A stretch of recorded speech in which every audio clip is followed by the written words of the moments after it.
মন থেকে দুর্বল হওয়া যাবে না, মন থেকে ভেঙে পড়া যাবে না, মন থেকে এটা অ্যাকসেপ্ট করা যাবে না যে আমার দ্বারা কিছু হবে না। দেখো, জীবনে শান্তি হোক, সুখ হোক, সফলতা হোক, যাই হোক না কেন, সবকিছুর ক্ষেত্রে সর্বপ্রথম কাজ হচ্ছে নিজেকে চেনা, নিজেকে সময় দেওয়া, নিজেকে গুরুত্ব দেওয়া, নিজেকে বোঝার চেষ্টা করা, নিজের ক্ষমতা সম্বন্ধে জানার চেষ্টা করা। কারণ এই পৃথিবীর পরিচালক এই পৃথিবীর প্রত্যেকটা মানুষকে ইউনিক ভাবে বানিয়েছেন এবং প্রত্যেকটা মানুষের মধ্যে ইউনিক কিছু আছে, বিশেষ কিছু আছে। আমি এটা বিশ্বাস করি, আর আমার মনে হয় এটাই সত্য।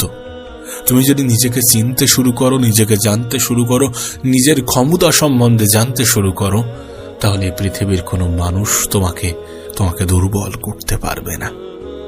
জানো কোন জিনিসটা আমাদের জীবনের সব থেকে বড় বাধা হয়ে দাঁড়ায়?